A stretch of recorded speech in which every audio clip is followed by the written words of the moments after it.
Now, recently I took myself to an observatory. I thought, with all it's said, let me go and have a bit of a decent look.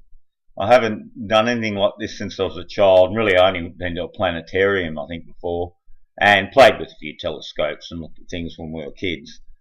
My father had one, and I remember some other people who had different telescopes around down the south coast when I was on holidays one time, and we looked at things, and it was a long time ago, so I thought I'd better go and have a re-look, as it were. And this stuff is certainly bigger than I've ever used before. He's got a real big one in here, but he said it's just too powerful and too sensitive, etc. You really have to set it all up. These are much better for general use. So this might have given us bigger magnification. I've got a picture of it somewhere coming up here. And there's his little show here, and he's got all these posters on the wall. Now, I expected to see this and this, clear as that. No, there. Maybe Saturn we looked at, and you could sort of sense the rings somewhat, but nothing that looked anything like that. And certainly we're looking at Jupiter, and it didn't really look like that. I mean, something like that, but it was too bright to really see this sort of details, maybe with filters. But certainly these things are bright. They're lights. You'd never really get them to look like that I could see. They're too bright. You'd have to filter them down, but then there's still, how are you going to get this detail? I just find that there's all Photoshop painted up, suggestion and surmising and guesstimating. That's what I look at that to be. And strangely enough, it had all these weird movie posters around, pushing movies with, spacey themes. The guy's quite religious, actually, but he's very much on the ball and very much a big believer in NASA and spaceships. So I didn't even start to say, hey, mate, how about the 3 men in a box for 8 days? Where do they poo? Because I know he just wouldn't have hacked that. A big thing on Jupiter and how it can either be a vacuum cleaner or a slingshot, depending on how something gets near its orbit. And a thing about the 21 objects. The 21, that should raise eyebrows with what we know on here to start with. And anyone doesn't know, 21 is 777. Very much a hallmark of something that is full of hoaxery, full of fakery, full of spell craft on the public. This is inside his little Darth Vader room. There's a really big telescope here. I just sort of show you this bit of Will Robinson. They look very much more sort of 1955 Flash Gordon-ish sort of stuff. But no doubt he does something with it. It's a radio. It hooks it up to be like a radio telescope he was talking about. Here's his big mother telescope. And that, but we didn't get to see through this, but he was keen to show us it all. A bit of sort of spell in the whole way they do these demonstrations, that's for sure.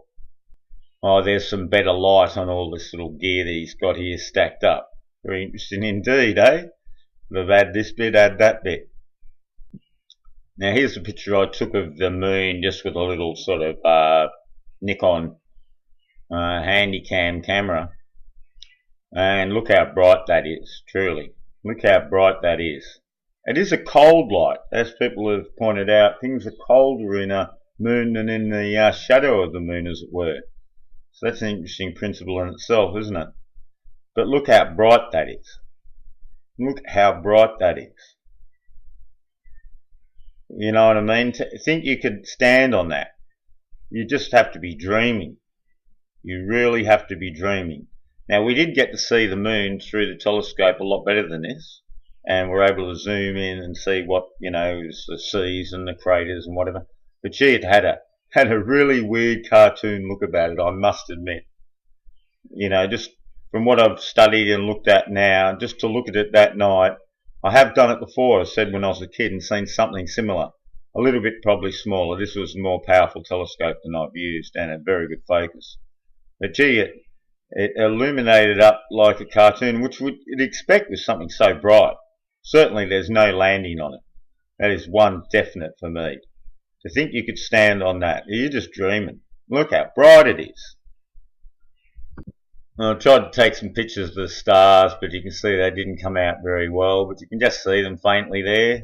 What happens if we zoom in here to see if we can not much coming up with them, eh? It's going to beat on that. But yeah, to look at the planets were somewhat more solid, but certainly the stars were just a twinkle, a full twinkle, like a little pattern, like a snowflake. I was quite surprised. I've never seen the stars through such a powerful telescope. So the ones we used to use years ago, they were still much like they were to the eye. But being able to zoom in a little bit with the more powerful telescopes, the stars became like snowflakes. Just lines of light hollow in the center. I think this is Venus actually. It was under eclipse.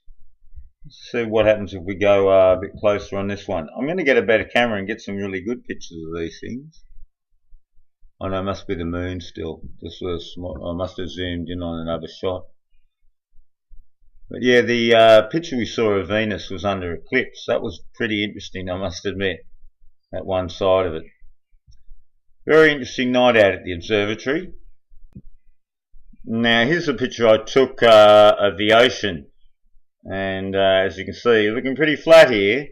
Now there's actually buildings off here in the distance, which unfortunately this camera isn't the best camera, but I'll show you now. When we zoom in, you'll be able to see these buildings, and these buildings are 50 k's, close to 50 k's away.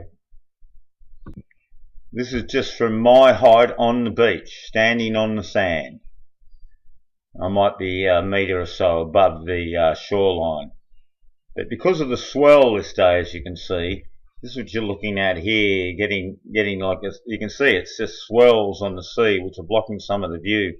But you can see most of the height of these buildings, and they're a long way away, so really they should start to lean and be away. Wait till I get some sort of better camera set up, or borrow a friend's that I run into somewhere. It's got a really good telephoto. I'm going to get a picture of these buildings and see how crisp I can get them, and on still a day. As I said, swell on the ocean definitely does some effect on your vision. I've noticed that many a time. But as I said, look how this building, you're seeing most of it. And that's a long way. That should be up to there, the water, the curve of the earth, I would think. Especially look at these buildings all the way down here. So yes, wait till I get better imagery and we'll really conquer this one. And this is quite a number of kilometres down to this other area here. So I should be able to do some little line of sight sort of idea, a little bit of an experiment somewhere. And I'll do that somewhere in the future. Because look how flat that is, all the way to there, and beyond all the way to there. And if I zoom in, you can see the